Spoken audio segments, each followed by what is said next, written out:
सातारा जिल्ह्यातील आजच्या top 10 news दिनांक 16 April 2025. Powered by Lalit tailors. Look good feel good. Suit sherwani jacket बनवून मिळवण्याचे योग्य ठिकाण पवई नाका सातारा. जल व्यवस्थापन कृती पंधरवड्याचे पालकमंत्री शंभूराज देसाई यांच्या हस्ते शुभारंभ. नागरिकांमध्ये जल साक्षरता वाढवणे, पाण्याच्या बचतीचे महत्त्व पटवून देणे आणि जल व्यवस्थापनाच्या शासनाच्या उपाययोजना राबवणे यासाठी जलसंपदा विभागाच्या वतीने 15 ते 30 एप्रिल 2025 या कालावधीत जल व्यवस्थापन कृती पंधरवडा साजरा केला जाणार आहे. विशेष मोहीम स्वरूपात राबवण्यात येणाऱ्या या लोकाभिमुख उपक्रमात सर्व यंत्रणा व घटकांनी सक्रिय सहभाग घ्यावा असे आवाहन पालकमंत्री शंभूराज देसाई यांनी केले.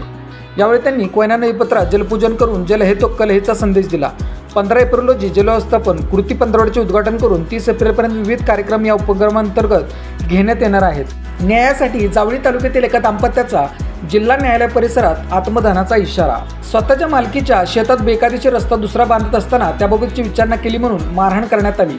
याबाबतची तक्रार मेढा पोलीस ठाण्यात करायला गेल्यानंतर दखल न घेतल्याने दिनांक 16 एप्रिल रोजी सातारा जिल्हा न्यायालय परिसरात आत्मदहन करणार असल्याचा इशारा दाम्पत्याने दिला आहे. जावळी तालुक्यातील एका गावातील दाम्पत्याने याबाबतची साताऱ्यात पत्रकार परिषदेत ही माहिती दिली.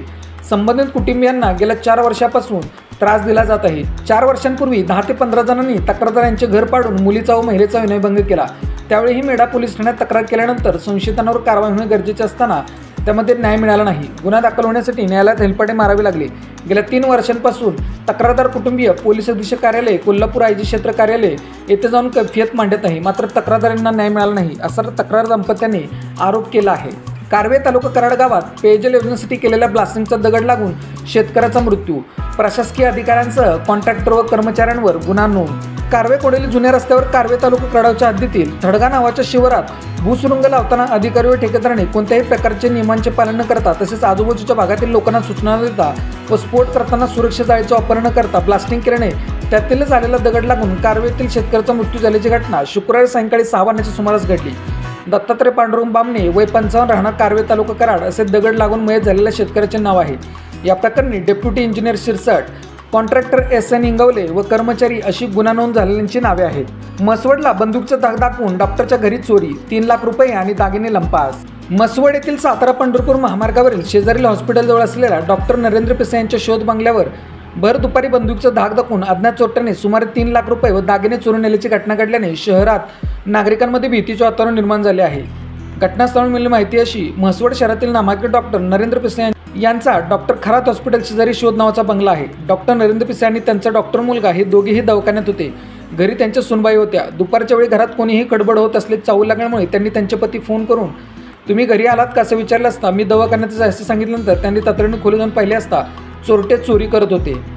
त्यांनी चोरट्यांना प्रतिकार केला असता चोरट्यांनी त्यांना बंदूकचा धाक दाखवून कपाटात असलेली रोख रक्कम व दागिने चोरून नेले. या घटनेची खबर मिळताच म्हसवड पोलिसांनी तातडीने घटनास्थळी धाव घेत तपास सुरू केला आहे.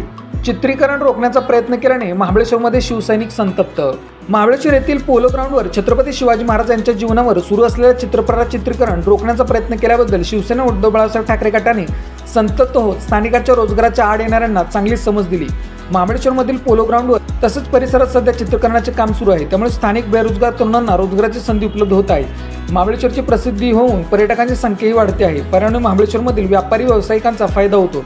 सर्व प्रकारच्या परवानग्या घेतलेल्या असतानाही चित्रीकरणास कशासाठी विरोध केला जातोय असा सवाल यावेळी शिवसैनिकांनी उपस्थित केला.